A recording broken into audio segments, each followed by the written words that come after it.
Hello and welcome to ATI 4448. In the previous session, we talked about project cost management processes. We addressed the cost estimation, determining the budget, and we have the cost or the control costs.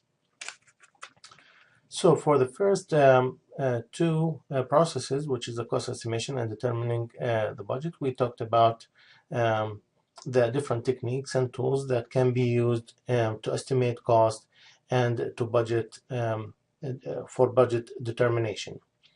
Um, in addition, we were talking about the cost management plan. In this session, we will continue the third process, which is the cost control. So the cost control is the process of monitoring the status of the project budget and managing the changes to the cost baseline.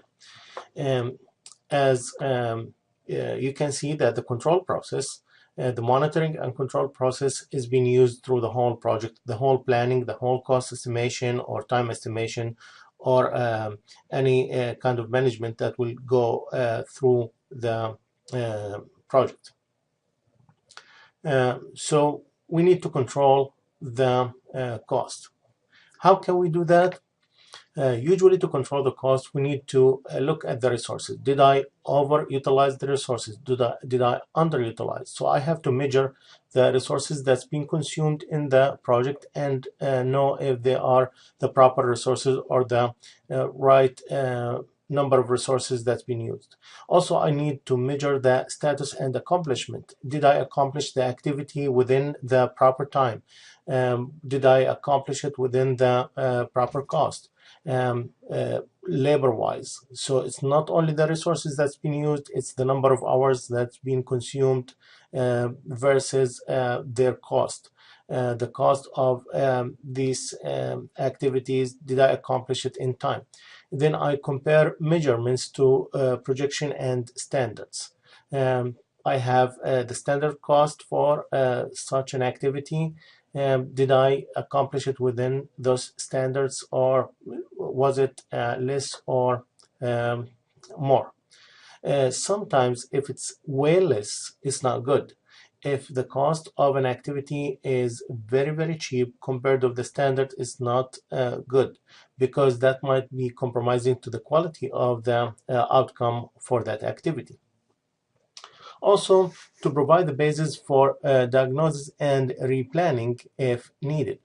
Then to monitor cost performance, to isolate variances from the approved cost baseline. We have a cost baseline and we are trying to be within that cost baseline. So the variability and being away from that baseline, that might be a problem. And again, sometimes even if it's less, but if it's way less, then that's compromising of the quality, and we need to be within that baseline.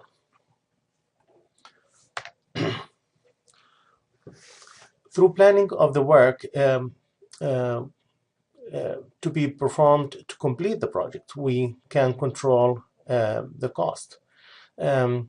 Also, we need a good estimation for the time, the labor, and the cost for the whole project and for the different activities within that project.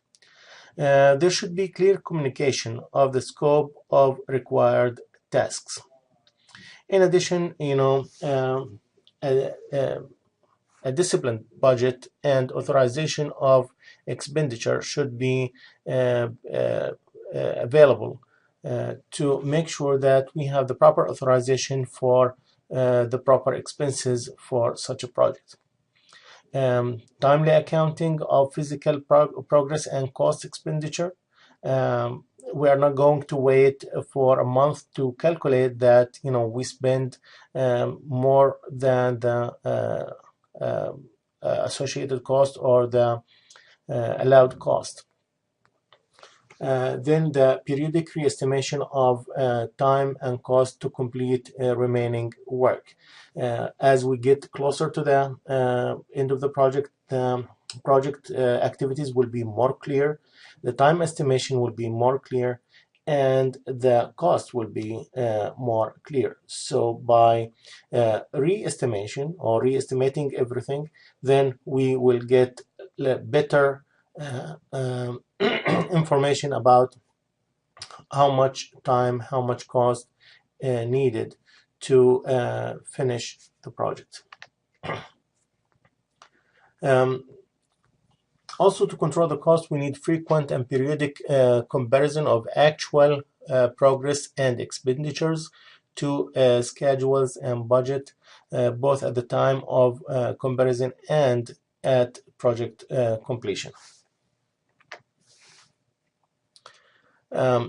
To understand that, we need to learn about some of the values that need to be calculated that can be used, and the methods and techniques to do that.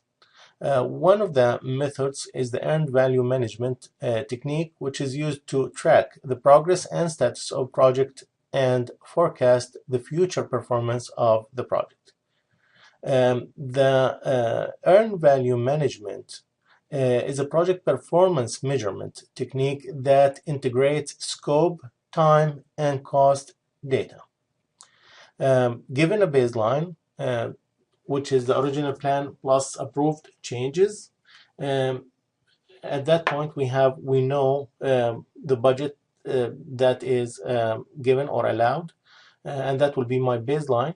You can determine how well the project is meeting its goals. You must enter the actual information periodically to use the earned value management technique. So as we go, we are recording the actual information. We estimated certain amount, but we spend that amount. So we are actually documenting the actual information as we go through the project. More and more organizations around the world are using this kind of techniques to control project cost. The terms that are used in the earned value management are the planned value, the actual cost, the earned value, and we go over more also terms, but let's define these first. The planned value is the formally called the budget cost of work schedule, which is actually the estimated planned cost that will be spent on a certain activity at a given period or at a given time. So the planned value will equal the hourly rate times total hours planned or scheduled. So I planned for an activity to be done within 5 hours, and the hourly rate is $40, so the planned value will be 40 times 5. For the actual cost, it's the total of direct and indirect costs incurred in accomplishing work on activity during a given period. And again, we said the planned is 5 hours, but I finished the work in 6 hours. Then that is the actual. That is the actual time. For the hourly rate, it's not going to change. So for the planned value, we said 40 times 5, that's 200. While for the actual will be 40 times 6, and that will be 240. So the planned cost for an activity was 200, while the actual was 240, and that's a different. There is a difference between what I planned for and what's actual, and this is what we need to calculate to make sure that we are within budget or we are over budget or under budget. Then we need to calculate the earned value, which is the estimate of the value of the physical work actually completed. And that can be calculated by multiplying the baseline cost by the percentage of the complete actual. And we are going to learn how to calculate the complete actual in a minute. So the earned value is based on the original planned cost for the project or activity and the rate at which the team is completing work on the project or activity to date.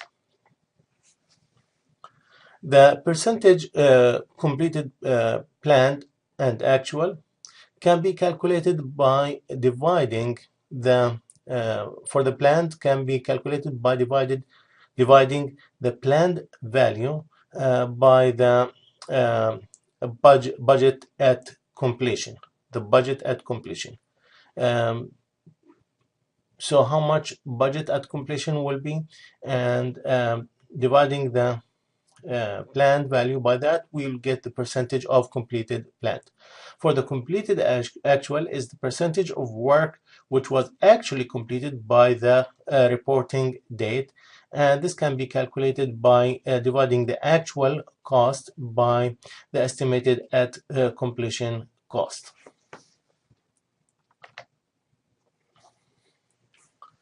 In this figure, you can see the difference between the actual cost, the planned value, and the budget at completion, the different values that can be calculated and from there can be compared. As you can see, there is a difference between the different value, but the variability should not be that big. If we have lots of variability in the cost, that will be a problem. So it has to be within a certain amount of variability. That's why it's very important. That's why it's very important to calculate the variance. And to do that, we need to calculate the scheduled variance. The scheduled variance is the earned value minus the planned value. For positive schedule, the variance indicates the project ahead of schedule. For negative schedule variance, it indicates the project behind schedule. So this is very important to calculate to know exactly if we are ahead of schedule or behind schedule. In addition, we need to calculate the cost variance. And the cost variance is the earned value minus the actual cost. Again, having positive cost variance indicates that the project is under budget, while having a negative cost variance indicates the project is over budget. These values can be actually calculated automatically in Microsoft Project, and by looking at the numbers, you can indicate that you have a negative variance or positive variance. And of course, having a positive variance is a good control for the project. Having a negative one, then it might be a risk issue or something to be addressed, especially if the negative sign or negative value is big. So this is one of the alarms that can be triggered looking at the different values for the cost. To find the schedule variance percentage, we need to divide the schedule variance divided by the planned value, and that will give me the percentage of schedule variability or schedule variance. For positive variance indicates ahead of schedule. For negative variance indicates that it's behind schedule. Also, we can get the cost variance percentage, which is the cost variance value divided by the earned value, and the positive variance percentage indicates percentage under budget, and the negative variance percentage indicates percentage over budget. And this is the allowed variability between, as you can see, the orange line indicates the variance for these two lines indicates the variability in the cost for the actual cost variance. And based on that, you can put boundaries, upper boundaries or lower boundaries, and lower boundaries to make sure that the cost will not exceed those boundaries. another graph that will show us the what do we mean by the cost variance and the schedule variance. The cost variance, as you can see in the graph, is the difference between the actual cost and the earned value, while the schedule variance is the difference between the planned value and the earned value.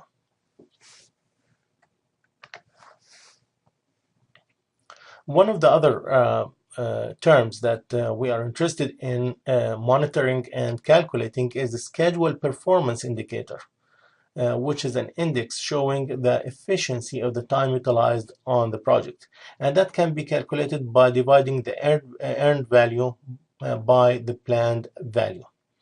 The schedule performance indicator value, if it's above 1, indicates project team is very efficient in utilizing the time allocated to the project. If it's below 1, indicates project team is less efficient in utilizing the time allocated to the project. Also, we can calculate the cost performance indicator, and that's an index showing the efficiency of utilization of resources allocated to the project. And that can be calculated by dividing the earned value by the actual cost.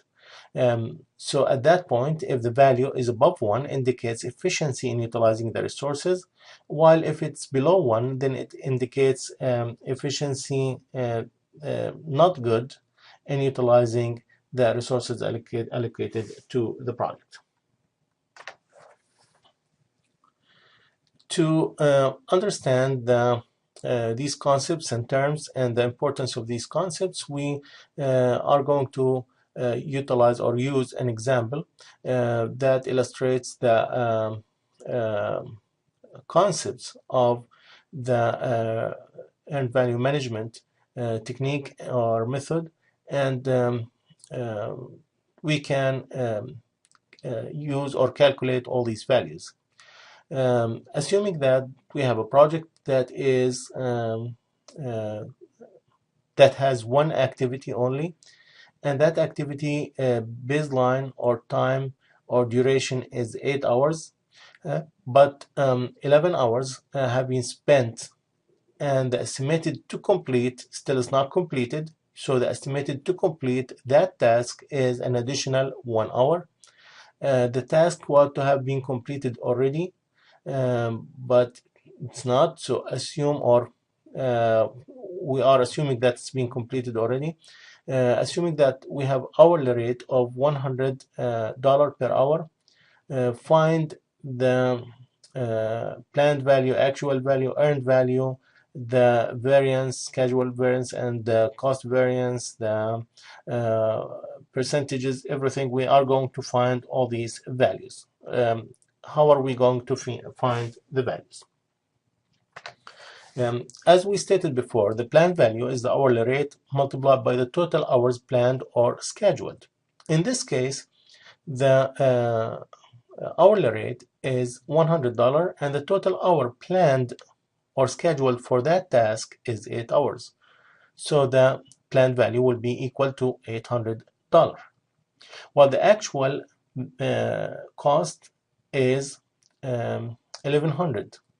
The reason for that, the hourly rate is 100, but the total hours spent so far on that activity is 11 hours. So the actual cost so far is 1,100. The earned value is equal to baseline cost multiplied by the percentage completed actual, which is, we know that the baseline cost is 800. So 800 times 91.7%, that will give me an earned value of 734. How did we get the percentage complete actual? We are going to see that in a different slide and see how did we calculate that. For the base actual, it's a baseline effort hours, which is 8 hours, multiplied by the hourly rate, and that's $800. For the budget estimated or estimated to completion, it will be equal to the actual plus actually the estimated at completion is equal to the actual plus the estimated to completion. The actual is 1100, and to complete the project we need another hour, and another hour is another 100, so the total will be 1200. So estimated cost estimated at completion, when it's completed, estimated cost will be 1200. The schedule variance is equal to the earned value minus the planned value, and the earned value is 734 and the planned value is 800. That means we are behind schedule. It's negative. We are behind schedule. For the cost variance, it's 734 minus 1100, which is minus 366, and again it indicates that we overrun our budget. We spent more than was estimated for me to spend. For the SPI is equal to the earned value divided by the planned value, which is equal to 90.9175, and that's because we divided the 734 by the 800. For the CPI is equal to 734 divided by 1100, and that's 0.67. So both the SPI and CPI indicates that we are behind schedule and we are over budget since they are less than 1. The percentage completed planned is equal to the present or the planned value divided by the budget at completion, which is equal to 800 divided by 800, and that's 100%. While the actual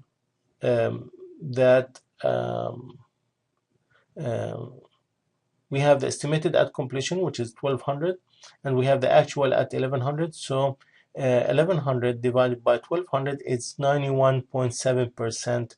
This is the percentage completed actual. Still, we are 11 hours. We spent 11 hours. It needs another hour to be done. So dividing 11 by 12, it will give me 91.7%.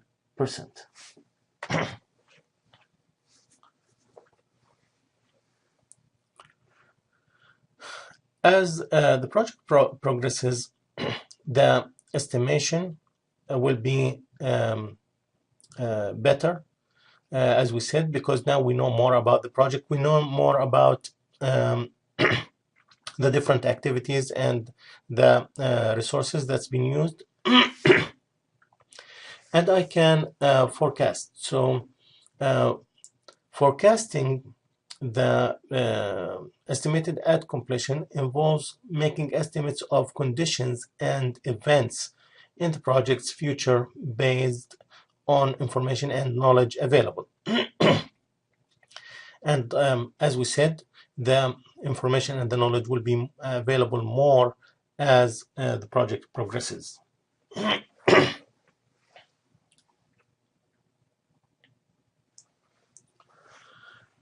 Another indicator that will help in cost control is the to complete schedule performance indicator, or we call it TSPI, which is an index showing the efficiency at which the remaining time on the project should be utilized.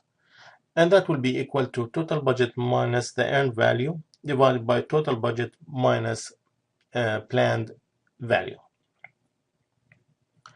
If the TSPI value was above 1, then that indicates the project team can be lenient in utilizing the remaining time allocated to the project, while if it was less than one, then needs to work hard to uh, make sure that they are utilizing the remaining time allocated to the project.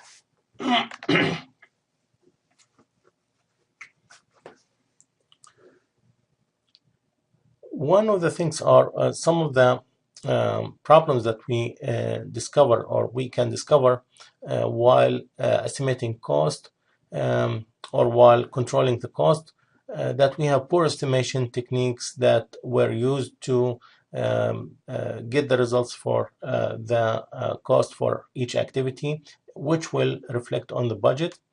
Or we have out of sequence starting and completion of activities and events. One of the activities was, or more than one activity was out of sequence. In addition, we have inadequate work breakdown structure, and that's why it's very important to have the proper work down structure that will list the sequence of activities that's needed to accomplish the project, which will make it more efficient with starting and completion, the proper completion of the project. No management policy on reporting and control practices, and that's a problem if we don't have a policy. So it's very important to have a policy on the reporting and control practices. And then poor work definition at the lower levels of the organization.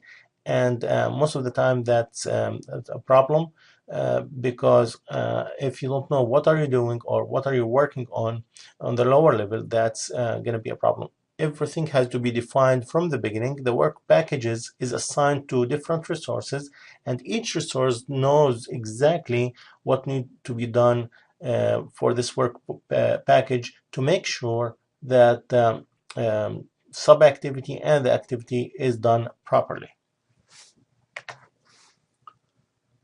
In addition, we have management reducing budgets or bids to be competitive or to eliminate fat, which is a problem because by doing this, actually you are working harder within less budget, and you have to meet certain goals or to achieve project goals and objectives. Inadequate formal planning that results in unnoticed or often uncontrolled increases in the scope of effort, poor comparison of actual and planned cost, comparison of actual and planned cost at the wrong level of management, and unforeseen technical problem that might be even out of control. So all these problems can affect actually the cost, and the management, the project manager and the team members has to be aware of such problems. In addition, we have two additional problems, which is the schedule delays, and that's actually, as we said, can be calculated by the SPI and the CPI, where you can notice the delays by looking at the different values, and the material escalation factors that are unrealistic.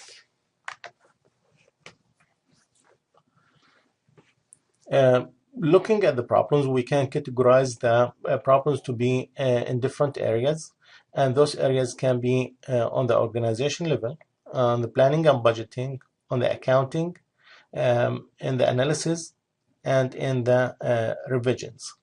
In the organization, the inadequate work breakdown structure, poor work definition, or lack of formal system procedure or policies, that will be organizational level.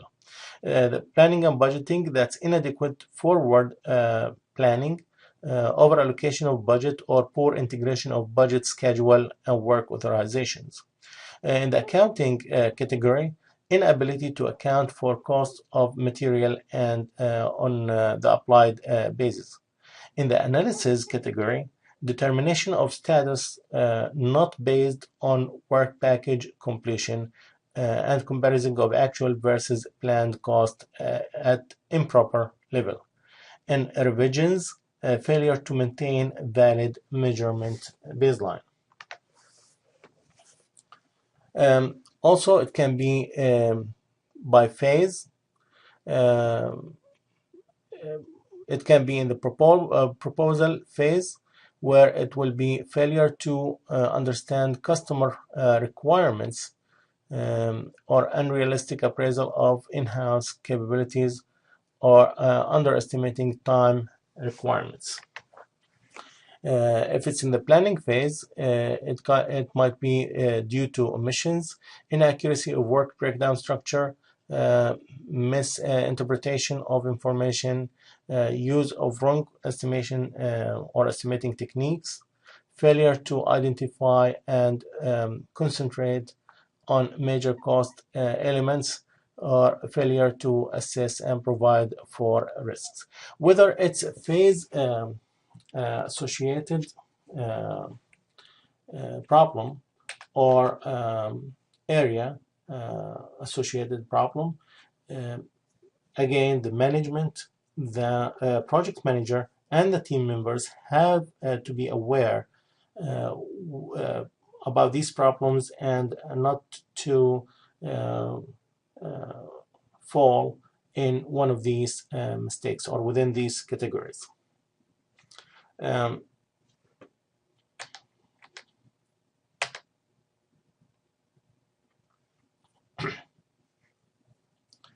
We have problems in the negotiation phase, which is forcing a speedy compromise or procurement ceiling cost. Negotiation team that must win this one.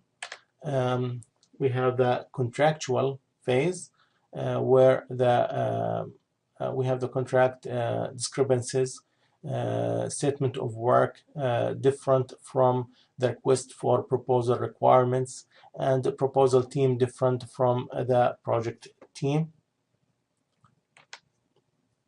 Design phase, accepting customer request without management approval, problems in customer communication channels and data items, problems in design review meetings, and last is the production phase, where we have excessive material cost specifications that are not acceptable or manufacturing and engineering disagreement. By this, we are finishing the cost control and cost processes, cost management processes. If you have any questions, please email it to me. Have a great day.